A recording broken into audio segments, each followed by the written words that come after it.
What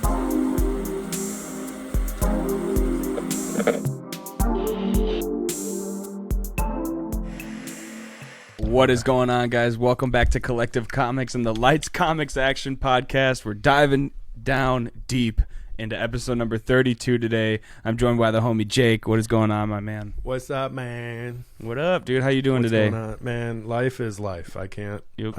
I'm not gonna sugarcoat it, but I don't have a ton to complain about. So let's just keep living. You know what I mean? Right. Just keep the wheels turning, man. Yeah. Unlike Hollywood. Oh, I want to show you something first. I have a surprise. You got a surprise? What's up? I had to stop at a gas station the other day. I had to use the facilities real quick, but I felt like I had to buy something. And right on the counter, bro, they had these little guys. Oh, that's so sick. There's a little Spider-Man like candy fan. This is like a little fan. Oh, it that has candy in it? Yeah, there's candy. I wanted to do this in person, but with our schedules being so crazy, because I was like, we can try the candy together, but right. I'll just have to eat it, and I'll have to give you a candy review maybe on the next episode or something. I was going to say, crack it open now. I guess. I don't even know how to open it. Now. I don't know. I'm going to break it. His head's going to pop off. Oh, I did break something. Did you? I'm just going to open it later. It's the airplane. I'm always hot, bro. I'm just going to sit here with my little Spider-Man, just you can hear it a little bit. Yeah. A little bit of ASMR. Yeah, this is you guys. Lights Comics Action ASMR. Oh boy. All right, that's enough of that. But I just thought that was funny. I had to grab a little Spider-Man fan. Yeah, that guy's pretty sweet. This will be perfect. My son loves those things. He goes nuts for it every time. Anytime he sees anything Spider-Man, he goes crazy. Really? Yeah. Yeah, they had a couple other ones. I'm like, the Spider-Man's the coolest, so I had to get that one. Mm-hmm. But 100%. We might not get a Spider-Man for a while due to what's going on in Hollywood. You know what I mean? We got this strike happening. Yep. At least past June 2nd. Yeah, we haven't talked about it because we were waiting for it to like either end or develop, or we've kind of been watching it in the background a little bit, but I think it's going to start affecting some stuff pretty seriously. You know what I mean? Yeah, there's quite a few like a list of shows that this writer strike is affecting.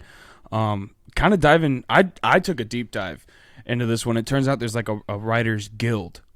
Oh yeah. Basically, the writers guild is. Have you heard of this? Mm-hmm. Okay, and this is basically, it's kind of like a union. Yeah, there's an actors guild, there's a writers guild, there's and like performers, and stuff like that, and it's meant to kind of protect these assets and these writers that write these kind of things, to make sure that they're paid appropriately. Right. So the thing is, with the last 10 years, there was a writer's strike that happened back in 2007. Mm-hmm. I didn't know that. I didn't know that writer's strikes were a thing. I didn't really know that this guild was a thing. I'm not too big on writing and developing scripts. I like digesting them. Yeah, I remember hearing about the strike a lot, but I never really knew like what was actually involved with that strike back then. I just knew it was happening. It was basically along the lines of pretty much what's happening now. And back then it had to do more with TV shows, and like Family Guy was one that was majorly affected by the strike in 2007, which I had no idea. But then like looking back on it, I'm like, I guess around that time I was seeing a lot of reruns of Family Guy, and like they kind of paused, and like I kind of thought it was over. I was like, that was probably the strike. I just didn't realize it. I was real young at that time too. I was like 4. Right. Yeah. So not really, but I do know, I did hear with this strike, back in that strike, they were basically just dusting off a bunch of old scripts that they just had laying around. They're like, let's just make it. Screw it. If it's not good, we just need to put something out. Like, just put it out. Because they didn't have any writers writing anything new. So, like, they just had scripts laying around that they had passed on because they didn't think they were good enough, or for whatever reason. They're like, screw it, we're making it. So yeah, and they didn't pay. Oh, no. They already had the script, those writers. So. Yeah, those writers didn't get paid appropriately, and that's what had to do with the 2007 strike. And this one is basically kind of forming because of there's two reasons, and technology is the biggest one. Yeah, I mean, a lot of it is technology based. There's reasons around that like get away from technology specifically, but a lot of it revolves around technology at the end of the day. Yeah. It's I mean it's obviously about money, you know, but regarding technology, basically when Netflix kind of came onto the scene, it's a new form of media, which then created this loophole because it wasn't box office tickets that were being sold anymore. It was a monthly subscription fee that you were paying to use Netflix. Mm-hmm. So Netflix, I guess the way that it works is that they basically buy the rights to put it on their thing or on their streaming service for X amount of time, and whoever wrote that or whoever owns that piece at that time gets the money for that. When they started making TV shows, they started, and we've talked about this a little bit on the podcast, on it being so much cheaper to make a TV show than it is to make a movie, and you're getting more content out of it. They're basically paying these writers to write the show, obviously before it comes out, and paying them a flat fee because and not getting them in on royalties. And the Writers Guild didn't protect that because it was a new service, and there is not a public algorithm to how you get paid, right? For royalties and like per view and per stream of that movie or TV show. The biggest thing right now that I've seen with this is a lot of the contracts revolve around royalties, specifically from commercials too. So, you know, you would put out a movie, it'd do whatever it did in the box office, so on and so forth, but then it would go to TV, and every Sunday they play whatever movies, and then during those movies they run commercials, and then you get commercial royalties off of your movie playing, so on and so forth. But with the streaming services, the commercials aren't a thing like it was with TV, so they're still written into contracts that you'll get X amount of commercial royalties, but there's not commercials like there was. You know what I mean? So they're there, but Netflix is the big one. There's no commercials on Netflix. Yeah. I mean, I pay an extra $3 on every streaming service to not get, you know, commercials. So I don't have commercials on Hulu. I don't have commercials on YouTube. I don't have commercials anywhere. Like I don't see commercials anywhere. You know what I mean? Right. And so, but a chunk of that is supposed to go, and with most services, go towards that creator or whatever you're watching. That's your portion or their portion of what the AdSense would be if you had the ads. That's basically how it's supposed to work out, and that's how Hulu does it. That's how HBO is kind of doing it, because they have ads before their movies and stuff. It's not a lot, you know, but there are ads, and that's how they get paid. The thing is, Netflix, they're paying writers to write the script, and then it's their property. They're not getting paid royalties on it. So the people that wrote Stranger Things, before Stranger Things popped off, they were paid, and that's all they're going to see. So it could be a big check. You know, it could be $250,000, $300,000, but that writer might not see another job for another 2 years. So they have to make that $250,000 last for 2 years. And when you think about it like that, that's not rich by any means. No, yeah. You know, like that's not, you know, you're financially stable. Well, you got to take taxes off the top of it too, so that you're not getting $250. You're only going to be taking home like 45% because you're paying for managers and all this other stuff. Yeah. And then you know, most people, you know, it's not a comfortable living, but we're seeing people making $30,000 a year. And you know, once you take all of the money off the top of that $250,000, and then you split that over multiple years, that big check doesn't equate to much more than that. You know what I mean? Yeah, you're making $50,000 a year, which is it's decent. It's decent, but it's not rich like you would think, or that it is for the big movies. Paying California prices. Yeah, it's not. Yeah, it's exactly. Not rich, you know, because you got to live in LA to be close to the, you know, close to the industry. You know, and a lot of that's changing too. You don't have to be in LA. You don't have to be in New York. But thanks to things like Riverside, you know. But I think this is the biggest jump from the 2007 to this one. I think what I'm thinking off the top of my head is it's just like the evolution of streaming. You know what I mean? Because back then, Netflix was pretty good, but like if a TV show season ended, then maybe once it came out on DVD, then you might see it on Netflix.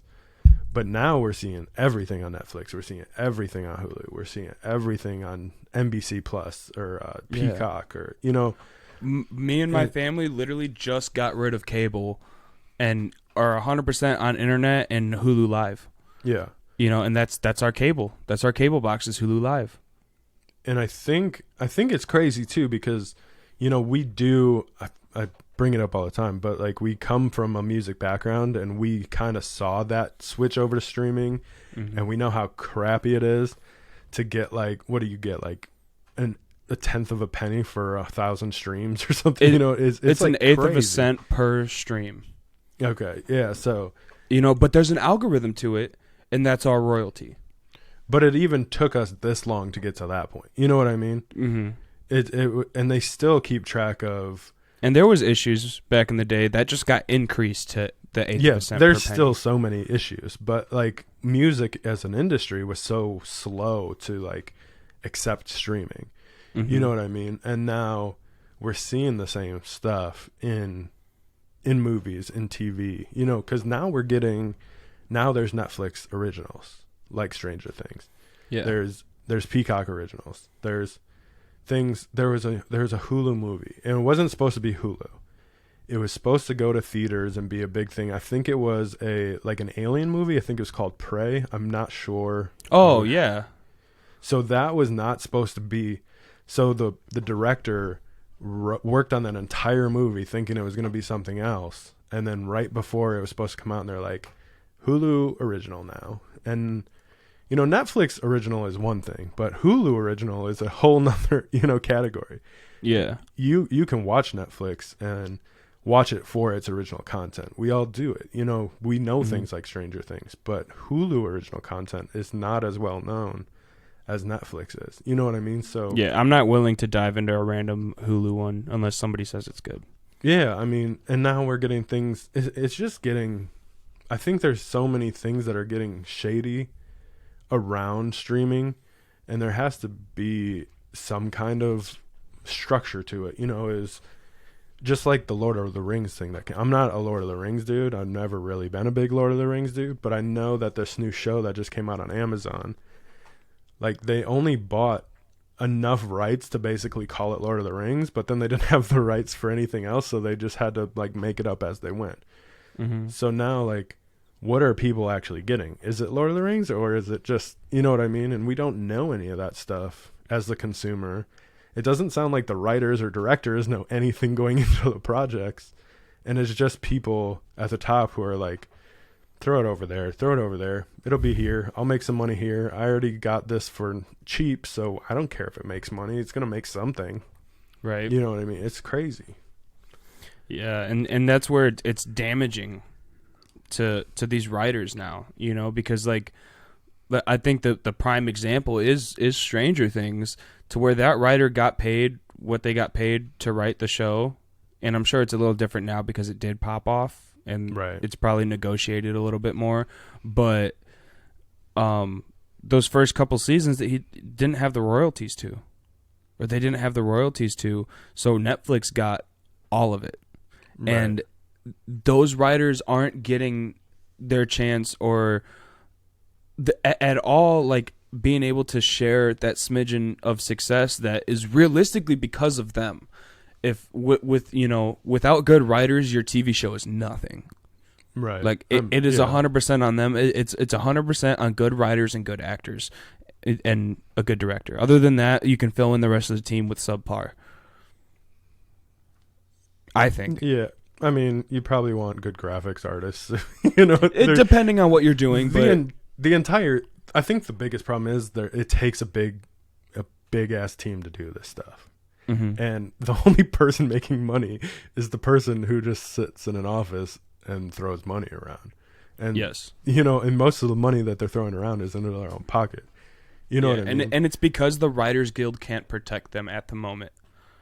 Yeah, there's nothing. There's all of the contracts, all of the documentation is from a long time ago. Like there's nothing to bring it into modern times. Mm-hmm. And I was just reading, or I was just listening to a thing with Tom Hanks, and I didn't get to finish the entire thing, but he was basically saying at the beginning of it, this has been an issue since VHS started.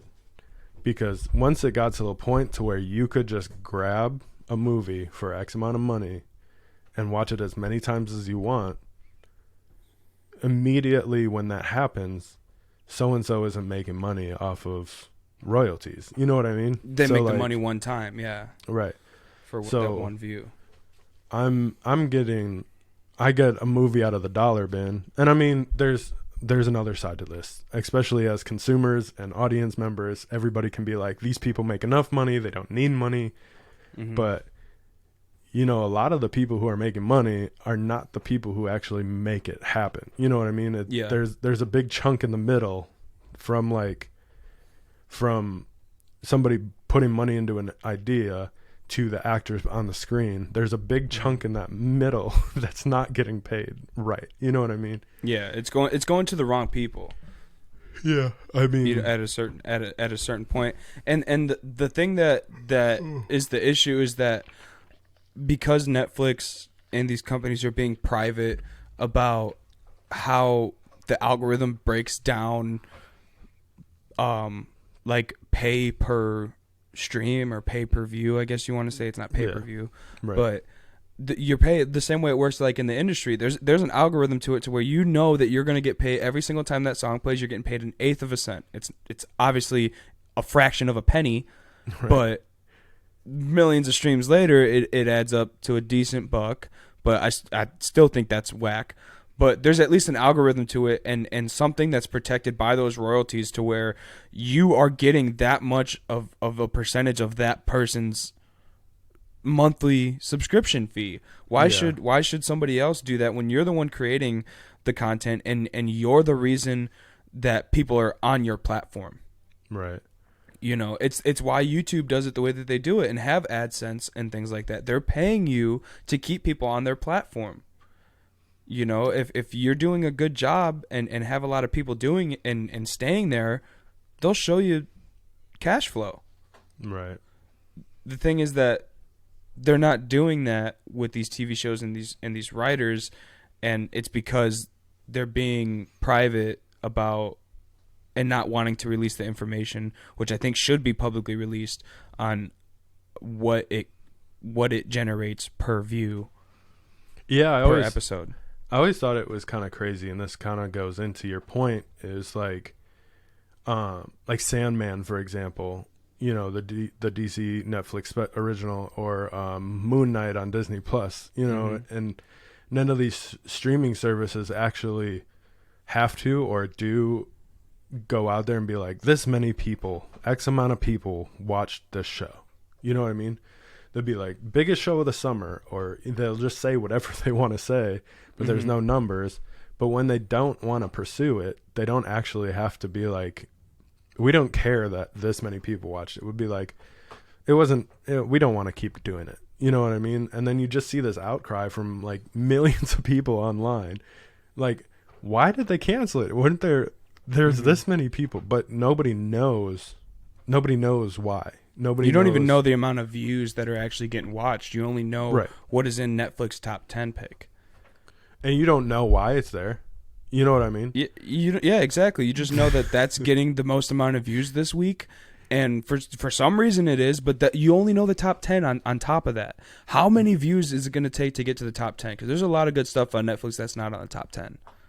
But there's no fact checking. There's nothing that puts that top 10 in any kind of, I don't know the word that I'm looking for. Like that top 10 doesn't even have to be an actual top 10. Mm-hmm. You see all these. They can just fakely generate it. You just see all these new releases putting. This is in the top 10 the day it came out. There's no way this got more views than any popular Netflix thing. You know what I mean? Yeah, I'm sure it has to do in some way or some type. It's broken down by watch time and views generated. I think a 48-hour period or 24-hour period or something like that. So like if you automatically, you know, when a new season of something comes out and you get 50,000 views in 1 hour because it just launched, you know, Right. and 50,000 people watched it, that's, you know, of course it's going to be on the top 10. You just got 50,000 views in 1 hour, and then it's going to go away, and then your 50,000 views is probably going to cap out at 75. I think it comes down to Netflix spent $400 to $100 million on something, and it came out this week, and it didn't perform as well as they wanted to. Let's put it on the top 10 so people start watching it. That's what I think it really is. I don't think it has anything to do with, like, you're telling me this brand new show that came out today is on top of Stranger Things. Like, you're telling me maybe you know that's where it's like there is no formula, or at least a public formula. That's what I'm saying. It. There's no way for you to be like, I mean, call it what it is. It's not a top 10. It's a Netflix recommended. You know what I mean? It's not. Mm-hmm. That's all it is at the end of the day. I don't think there's any top 10 statistics that go into this top 10. Mm-hmm. And I don't think, and I mean, Netflix caters to you, the viewer, on that platform. You know what I mean? Mm-hmm. My top 10 is different than your top 10. So is it? It has to be. I'm pretty sure they're all the same. There's like there's the Netflix recommended section, but then there's the top 10 list, and I'm pretty sure the top 10s are all the same. Do you have Netflix? You can pull up Netflix right now. I might be able to. Let me do it. I wonder. We're checking this. I wonder if. Yeah, there's no way some of these things are. So we're going like, oh yeah, top 10 movies in the U.S. today.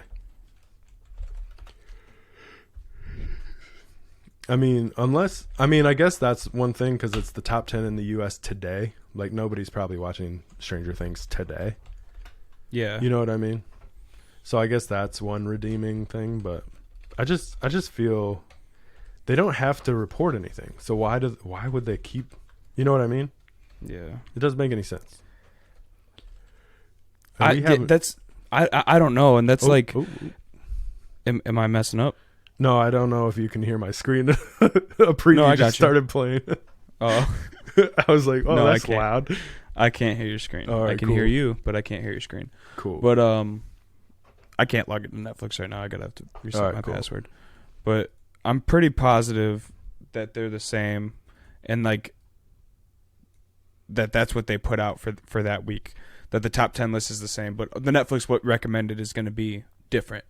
Right. You know, but the problem is that these writers aren't getting to share in that success, and getting paid appropriately. You know, and realistically, I was looking at this article. Let me see. It's on The Atlantic. It says the Hollywood writers' strike is obviously mostly about money. It's also fundamentally about technology. The rise of streaming platforms has had happy consequences for the writers who satisfy the ever-growing demand for scripted content. According to the Writers Guild of America, the studios have transformed an industry that was once supported stable writers' careers into a gig economy for low-paying and freelance work. Basically, is what the streaming industry has changed. What is a honest career and good career into just, you know, being a bar gig, pretty much. I will play devil's advocate a little bit here, because why not? I mean, somebody has to a little bit to be on their side, but at the same time, like, I don't know. Let's hear it. I'm not doing this to defend anybody at the top, but will say it becoming a little bit more of a gig, like a gig. What did you say? A gig let me economy, see. whatever it was. Yeah, a low-paying gigging economy, basically. Yeah. So the nice thing about that is you can get somebody who's smaller, who is hidden, you know, that might not have had an opportunity outside of this to get something in. You know what I mean? Mm-hmm. So that might be the only redeeming quality that I can see coming out of it being more of a gigging economy. That being said, if that person is great, the only reason that these higher ups are giving them a chance is because they're cheaper. because it all comes down to money for them at the end of the day. You know what I mean? Yeah, and So and these people really aren't equipped, especially right out the gates, to even know to ask for royalties. But when they see a $500,000 check, they're going to take it, not realizing you don't have the resume to back you up to ask for more either. You know what I mean? It's yeah. I mean, you can try to get whatever out of it, but then you realistically have to think about your odds of working again and how often you're going to be working. It's just like, if I want a J.J. Abrams style movie, I don't want to pay J.J. Abrams style prices. There's this young writer from, I don't know, Idaho, who is doing really cool stuff. I bet we can get him for a fraction of the price. Let's do that instead. You know what I mean? Yeah, and that actually made me just think of another point that is also obviously affecting this, is that scripts are starting to get finished with AI. That I don't want to get entirely into that, but I got a lot to say about that. I mean, say it, because now's the chance, because that's another big reason that these writers don't, that they need to be protected at a certain point. I don't know if the Writers Guild is going to do anything about this, try to implement laws or rules into Hollywood to make this not as crazy of a thing, but like, I realistically think that you shouldn't be able to do that. Because now you can just have AI, like you just said, a J.J. Abrams style movie. If I type that into Chat GPT, if I write me a J.J. Abrams style 5-minute short film, it'll do it. Right, and then I can just adjust it. That was one of the biggest kickoff points of this whole thing that I heard. It was the streaming royalties commercial, that whole situation, and the writers wanting to basically ban AI from Hollywood. They should. And I think that's where you kind of start playing with fire in this situation. I think AI can be a great tool to use, but I don't think it should be the finished product of anything. You know what I mean? I don't think it ever will be, but it's going to be a heavy. It definitely will be. I think it's going to be a heavy workhorse, and it can be a heavy workhorse. I think for them. I think the problem is we're getting people. I think we talked about this scenario, or I don't know. I brought it to you, or I brought it to somebody. There's people who have never written a book, don't know how to write a book, and don't have any interest in actually writing a book. They go to ChatGPT, write me a book about XYZ, boom, puts out a book. ChatGPT wrote you a book. You go to another open source image generator AI, make me a cover that looks like this in the style of this. Boom, there's your cover. Put it on Amazon. You put no effort into this. You know what I mean? And these are things that are happening. Yep. On top of that, with the Hollywood situation, they're buying these scripts that are unfinished from cheap people that haven't ever finished a script. And they're like, there's something here. Run it through ChatGPT. Pay that guy $10,000 because it's not even finished. Why would we give him any more than that? Run it through ChatGPT. Finish the script. And then you never had to pay a writer in the first place because you never bought a script from anybody. Yeah, and then anything that could sound better, you just have the director or the producer. You have executive producers and all these level of producers for a reason. They're there to change the script and to change things kind of on the fly to make it sound a little bit more real or whatever you're kind of going for. So if it sounds like it's too, like AI wrote it, they'll change it there on the fly, and it took no work. Whoops, I'm getting angry.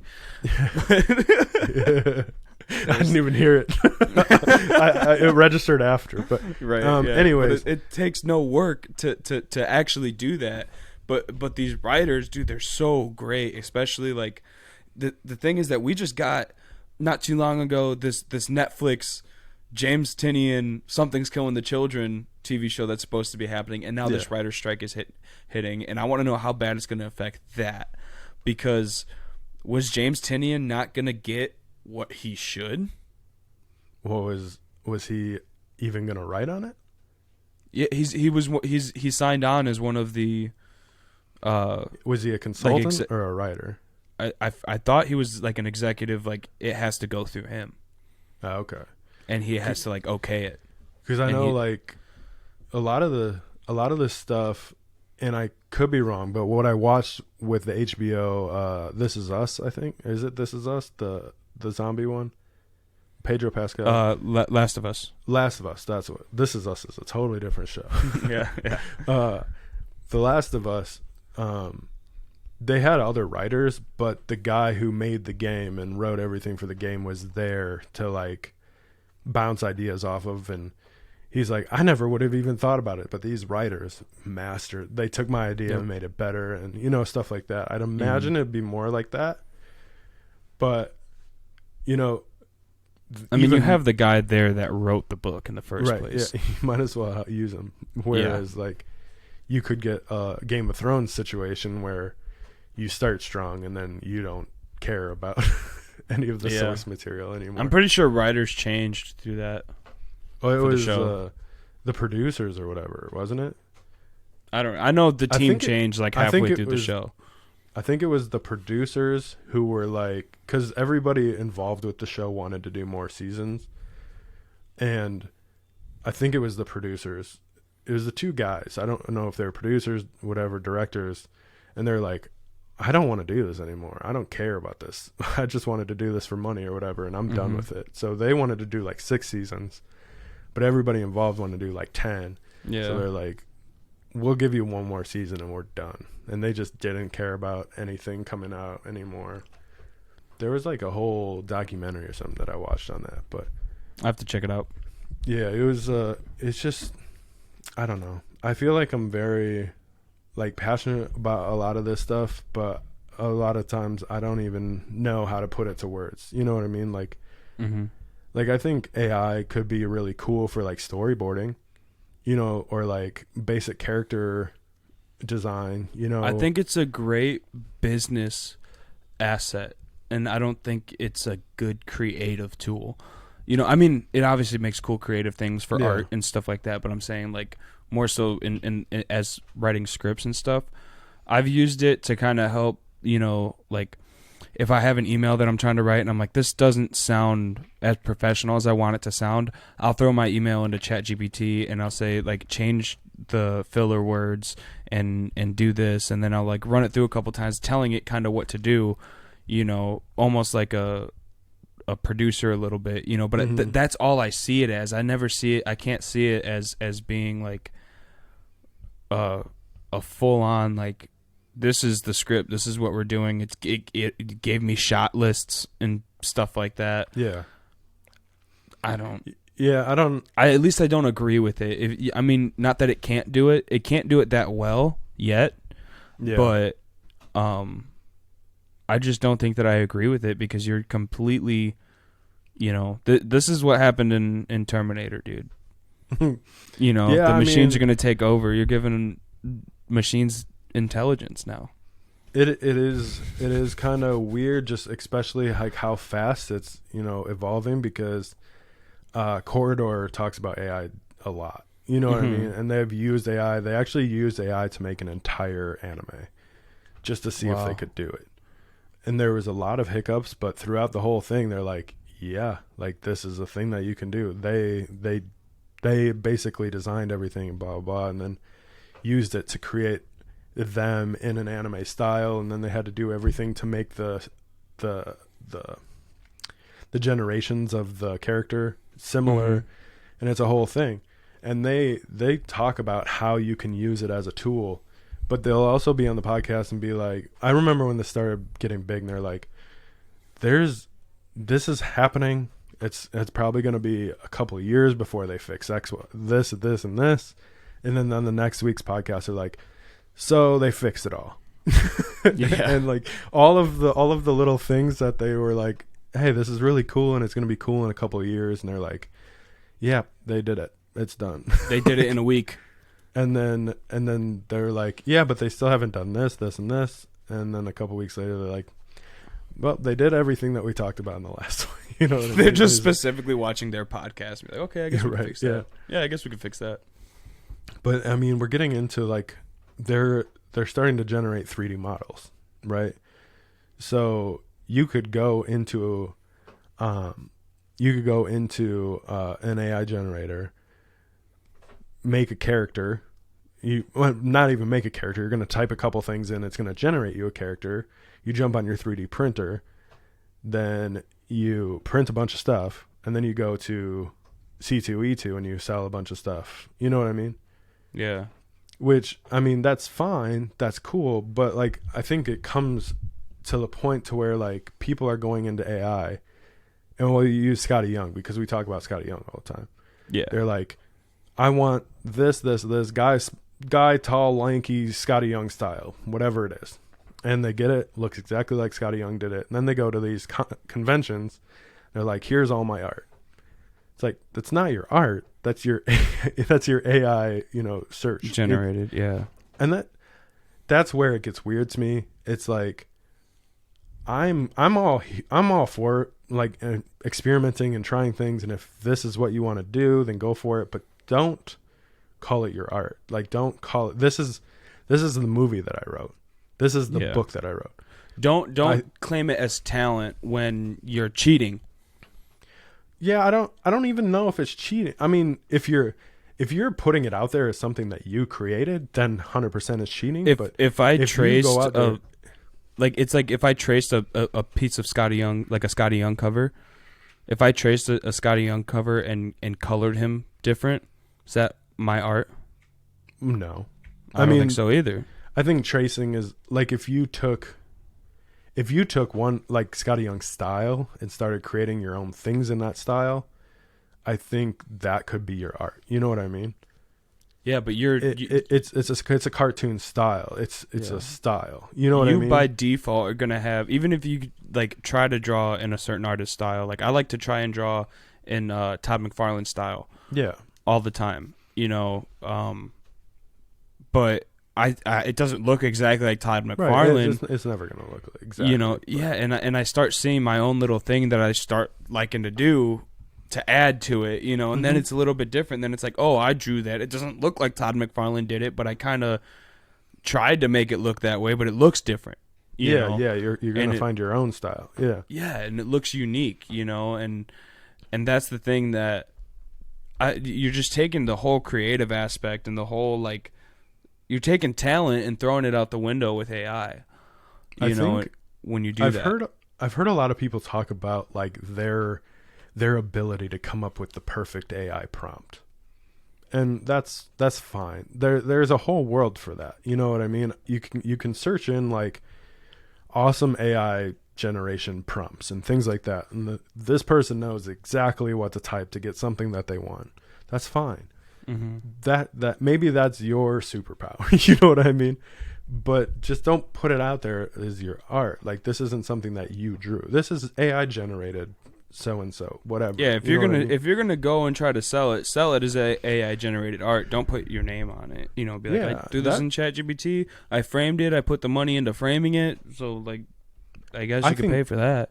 I think that's like the big thing is like taking something created by AI and putting it out as your own. You know what I mean? You go into ghostwriting, coming more into like the music side of things. Like Rihanna puts out a song. There's $1 million that goes into a Rihanna song before she even sees the song. Mm-hmm. But those people are getting paid. And if you actually look at credits, they're all getting credited. Or they're getting paid separately. They're getting paid. And they got royalties. Right. There's a way for them to get paid and noticed and all of these things. Mm-hmm. By taking that and putting that to AI, like you're not, first of all, if you type any artist's name or any writer's name, you put that in your prompt, you're not crediting that writer, but you're using their influence. There's such a gray line to where, I just feel like if something's AI generated, just put AI generated on it. Mm-hmm. Is like who's gonna negatively benefit from that?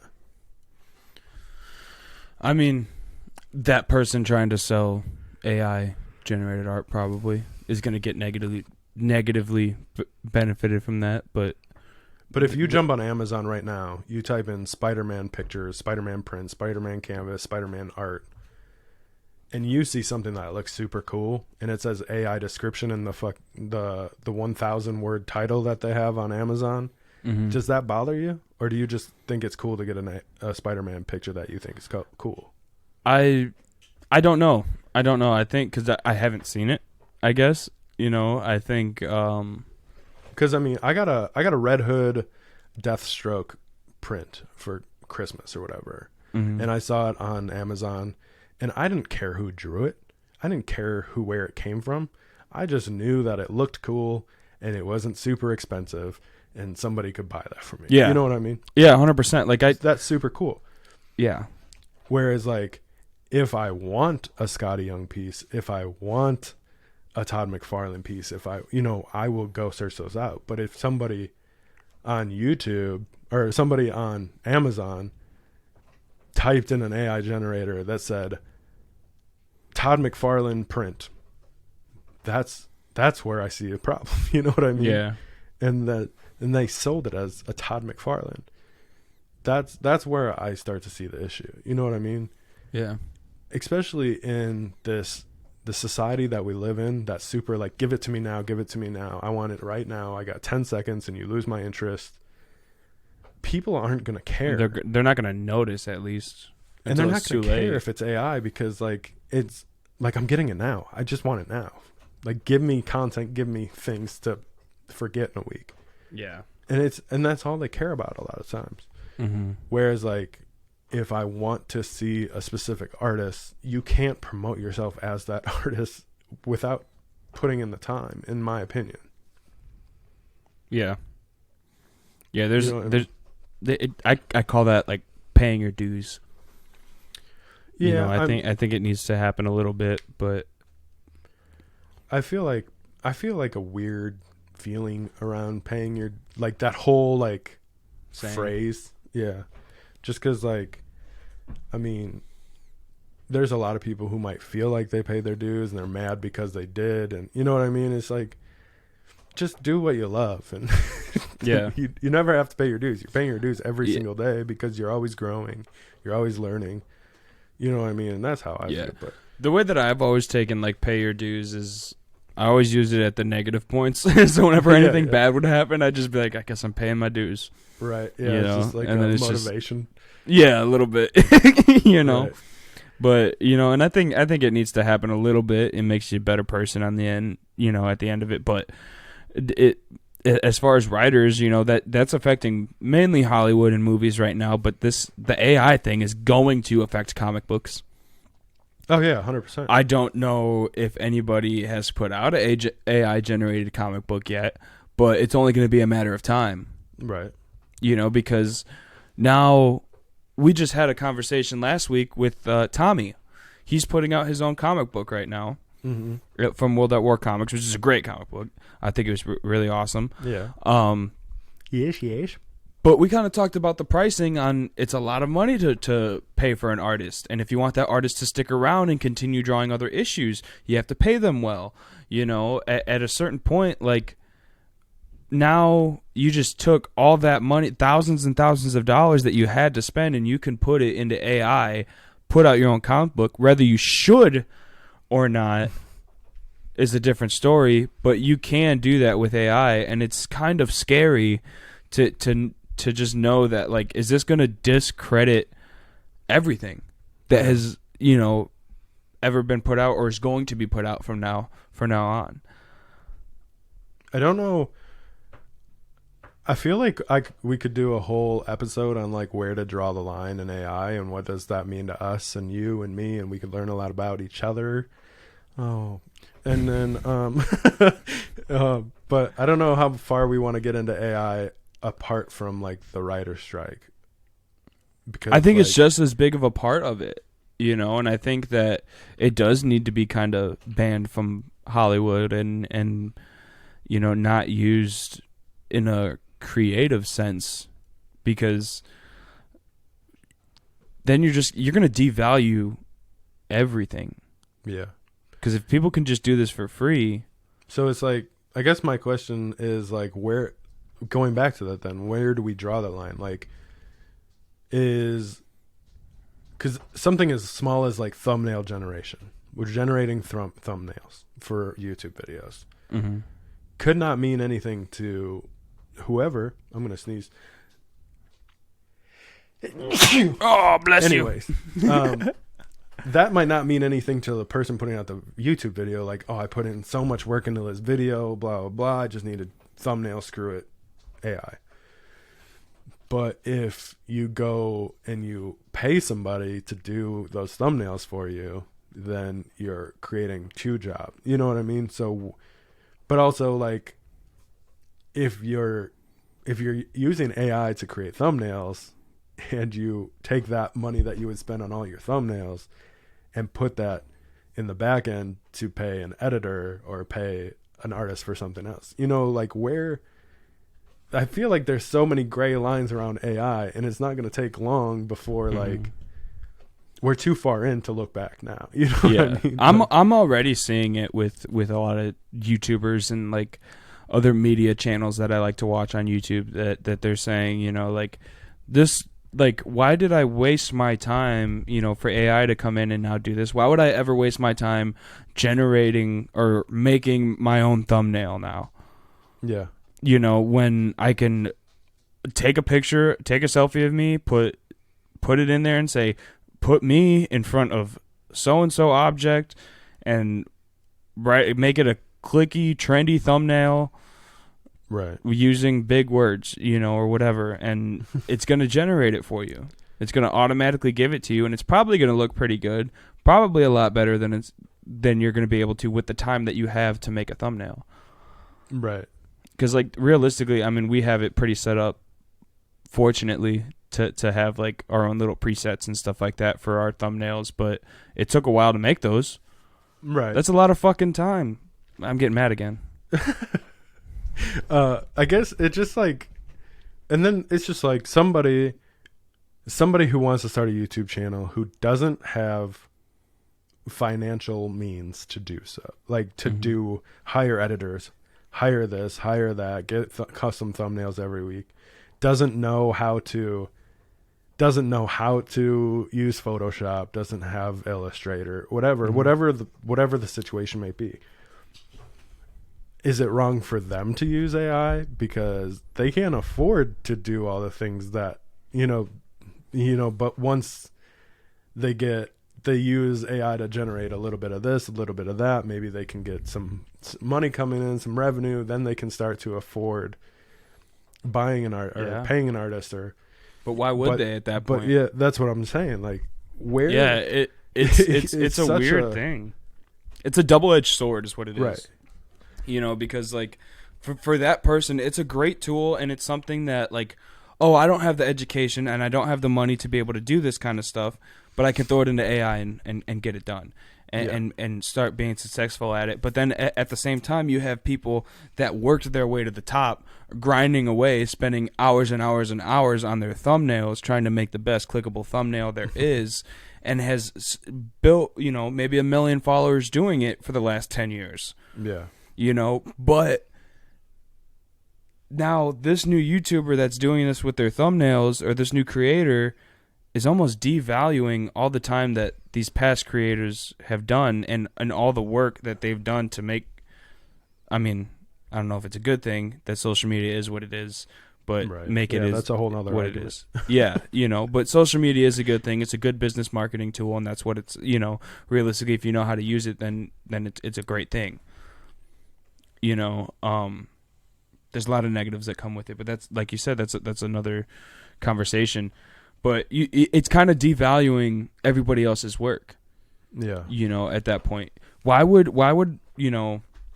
I ever hire a business like marketer or graphic designer or anything like that when I can just throw it into ChatGPT now and just be like, make me a logo that looks like this logo. Right. You know, or that has the same vibe as this logo. Screw it. Find 5 logos. Be like, make me a logo in the style of these, and make it say this underneath. Yeah. You know, and then you have a professionally aesthetic, you know, for your logo, and you don't have to hire those business marketers to do that. You just let Chat GPT do the studying. So you're not AI is going to take over a lot of jobs and a lot of big jobs that people went to school for to take business and marketing and get business and marketing degrees. Which is scary. I've had this conversation with my wife a lot too. It's like everything that I'm interested in doing is already starting to be taken over by AI. Mm-hmm. And there's a lot of things that I'm still trying to get better at. Like I want to write something. Like I don't know what it is. It might be a book, a movie, comic book, and whatever. Like I've never done that, and I want to learn and I want to do it. Yeah. And I'm trying to get better at art, and I'm trying to get better at this. But like, why should I take the time now to learn these things if in 10 years it's all going to be AI anyways? Mm-hmm. And I think at the end of the day, like, you just kind of have to do it for you. You know what I mean? Like, I'm enjoying it, so you might as well just keep doing it. You know what I mean? So yeah. What else are you going to do? Like, yeah, I mean, that's kind of the point, does artists make music when they're 5 years old and 10 years old to win a Grammy? Right, yeah. One day, I mean, I guess kind of, but like, the older you get, the more it has to revolve around some type of monetization, though. You know what I mean? Like, mm-hmm. you have bills to pay. You know what I mean? Like, yeah. At the end of the day, like, I have to pay for my house or I'm not going to have a house. So yeah. And I mean, not that artists have not worked full-time jobs and then done art outside of that and so on and so forth. But it's just like, if there's never an out, if there's never an opportunity to make a living, like I know a lot of people are like, I'm going to be a musician. I'm going to be rich. I'm going to have a mansion, 5 cars. Like, I've never been that dude. Like, I want to pay for my bills. Like, I don't care. Like, I don't care about having fancy cars or big watches or anything like that. But just the fact that if it's all taken over by AI, then it's like, what do we have left? You can be a content creator. You can figure out how to code AI, or like, what else do we got left? Like, you can. It is what it is. You know what I mean? Yeah, I mean, like you're saying, there's not very much left to this AI thing. I think is developing so fast that I just saw an app last night it's called like waveform or something like that, and it's an AI generated songwriting app. Oh yeah, and it gives you the MIDI and it gives you the stems for all your parts, and I'm like, this is stupid. And then you go to ChatGPT, they give you the lyrics, and then they do that there too. You plug it back into auto-tune. You know what I mean? It's a DAW, dude. So you're like, write it in this style, mix it in this way, and then it does it. And I'm like, so you're just devalued the writers, the producers, the audio engineers, and the musicians. Well, I think it's crazy too, because like, I mean, all of this wraps back to the Hollywood strike. You know what I mean? Because it's all gonna come.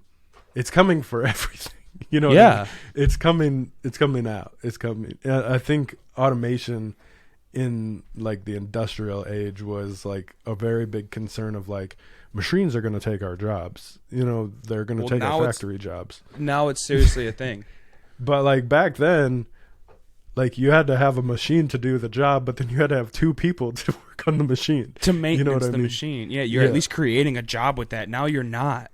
Yeah, so now because you get it for free. And it's just like crazy to me where I think that's where do you draw the line?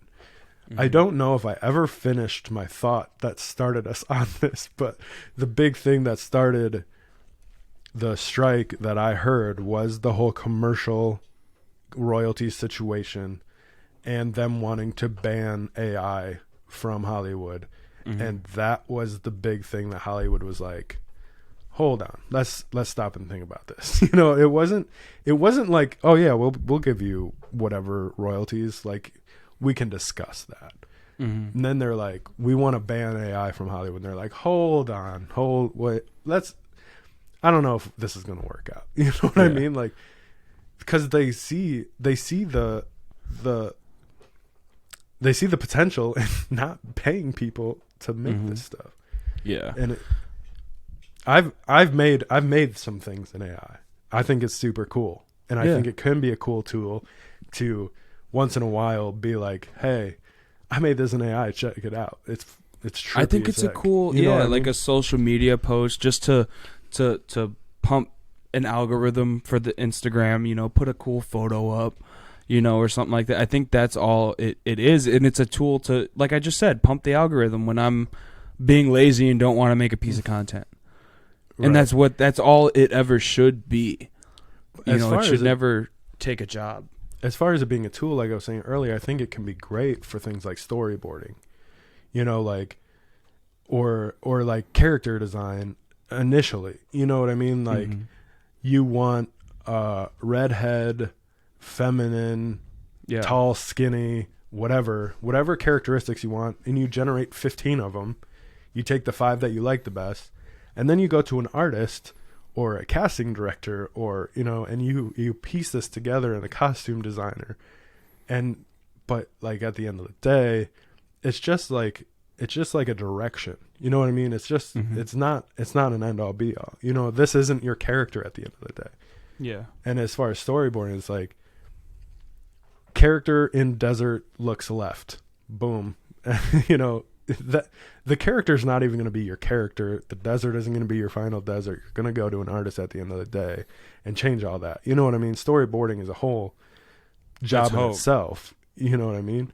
But like, as far as like making an entire piece of content that's marketed as not AI, that's where I have the issue. It's like, I don't want to watch a James Gunn movie that's marketed to me as a James Gunn movie, but he was never there. They just typed James Gunn in an AI. I think there's a lot more that we could say, but you know what I mean? I think at some point we're gonna start going around in circles, and we've already gotten heated about a couple things. So yeah, I mean, there's a lot going on with it. Turns out that this negotiation that's happening right now, that's causing the strike, it happens every 3 years with the guild. So they renegotiate their terms within the guild and how writers get paid every 3 years. And there's different levels to the guild and how you get into the guild and all that kind of stuff, to where paying your dues is really a thing, you know, to get into the guild. And when you're a low level writer, you're getting paid less, you know, but then eventually you work your way up the guild and work your way up the ladder. But now it's to a point where, because of streaming platforms, it's created this big loophole to where they need to renegotiate rules, and now it's getting a lot of money that people want back pay for their shows that they didn't get royalties to because of, you know, the last 3 years that the guild has had the rules the way that they are. You know, and now with AI and everything being kind of like artificially generated, it's, you know, it's just damaging the industry.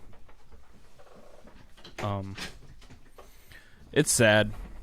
Oh yeah, 100%. You know, it's really sad, especially just like I was watching Kevin Smith. I was watching Kevin Smith, and he was talking about the guild and the different levels, and that's how I found out about this whole thing, and that they renegotiate every 3 years, and he's on strike, you know, so he's not getting paid, and, you know, for writing, and that's what he does. He's a writer, he's a director, that's what he does, you know, and it sucks to kind of just know that, like, oh crap, the industry is in a place to where a lot of my favorite people could not be working anymore. Yeah. At least at what they do. Yeah, I think it's a weird. I think it's also a weird time because it is possible for people to kind of do stuff on their own as well. You know what I mean? So like, it's weird that people aren't a little bit more scared at the top. You know what I mean? Yeah. Because realistically, anybody can have their own website. You can have your own Instagram platform. You can have your Twitter. You can have whatever platform you choose. you could go make a movie. You know, you could write a comic book. You could publish your own book on Amazon. You could do all of these things, and none of that money, you know, past that, I don't really know how that works. You know what I mean? Because I know in music, then you go into distribution and, you know, all different things. But, you know, if you're making your living on platforms and websites and, you know, like if you put out a movie, so say Kevin Smith makes his own movie, puts it out on his website, you pay $15 to get a 48-hour window to watch movie, and if you want to watch again, you pay. You know what I mean? And then in my eyes, nobody has anything to say about that. You know what I mean? Who's going to say something about that? You know, I guess nobody, but at the same time, we're in such a weird place to where will that actually make money, or is putting behind a paywall just a way to actually not get eyes on your project at all? Yeah, I mean, there's just also so many things with like crowdfundings and Patreons and, you know, especially in the world of books and comics, like, yes, it's expensive, but, you know, somebody could definitely, somebody as big as that could go out there, crowdfund. You know, there's people in other industries that are doing these things, and there's nobody that can say anything to them because it's all their own stuff. They're funding it out of it. And, you know, you also get into like, you can start the whole conversation again about, do these people need to make $100 million when they pay $4 million to make a movie? No, like, you know what I mean? Like, you can go into that, but, you know, it's there's so many. I feel like there's so many gray areas. You know what I mean? And that's the most messed up part about all of this is there's so many gray areas in the world right now in general.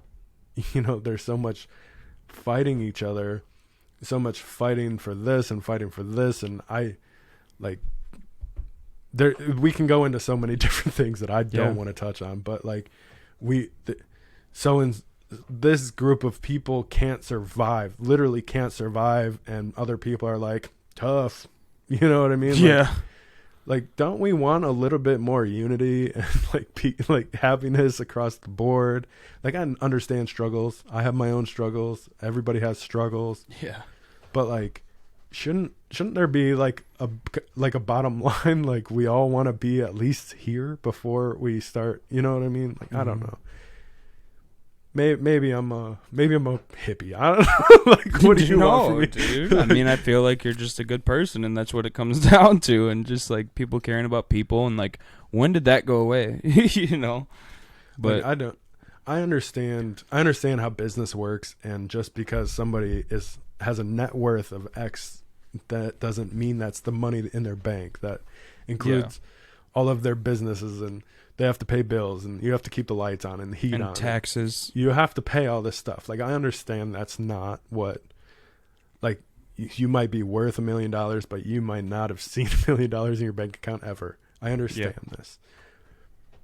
But at the same time, if somebody in the country's net worth is 5 and somebody else's is 5 billion, there's a gap there that needs to close a little bit, in my opinion. Like, and you know, I don't know, that's a whole nother thing. We don't even need to get into that, but I think people need to get paid for the things that they create, and you can't just put their name on stuff that they didn't do. You know what I mean? It just has to.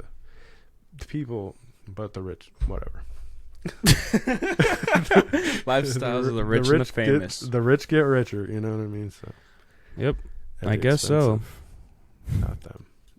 So how was episode 20 or 32? 32, 34, 36, 38, you know, all the same. But yeah. 23, you know. What is Fetty Wap? Why can't I remember this? You're asking the wrong person. 1738. 1738. Right? 1738. Is that Anyways, I think so. Did you have anything else to say about this? I feel like we've talked over an hour about it now. So. Yeah, man. I think that we've both got pretty heated about this, but hopefully we'll see our writers come back. I don't think I was heated. I think I was passionate. Me too. Me too. That's what I'm gonna say. I'm gonna say the same thing. I mean, this is not to say that I just want to clarify that I don't think nobody should use AI. It is a great tool. I've used it. Everybody uses it. I think it's okay to use it. Not that my opinion matters in the least, but I think it's okay to use it as a tool, not a creator. Yeah. Not saying like, hey, not building your basis on this is my art. I'm a musician. Yep. Listen to the music I write. You didn't write any of it. You perform it. You could call yourself a performer. Yeah. You could call yourself whatever you want, but you're not. You didn't. A writer. Yeah. All right. Anyways, I don't. Do you want to do a pull list? We've talked a long time about this. I think we're good, man. Hey, I'm sure you guys can AI generate yourself a pull list, and until next time. Check out the description for things like free money on Whatnot. Using our link to sign up for Whatnot, you can get a free $10 to use anywhere on the site. You can use it to buy comics from us, or you can buy it anywhere to buy shoes, clothes, antiques. Or do they have windmills? Does Whatnot have windmills? They probably have like antique windmills. Probably. I'll put one up there just for you guys to buy. You can also buy any of those slabs up there. There you go. Yeah, you can also get 10% off Dubby.gg to get your Jetterless Energy 10% off using code Collective Comics at checkout. And until next time, this has been Collective Comics.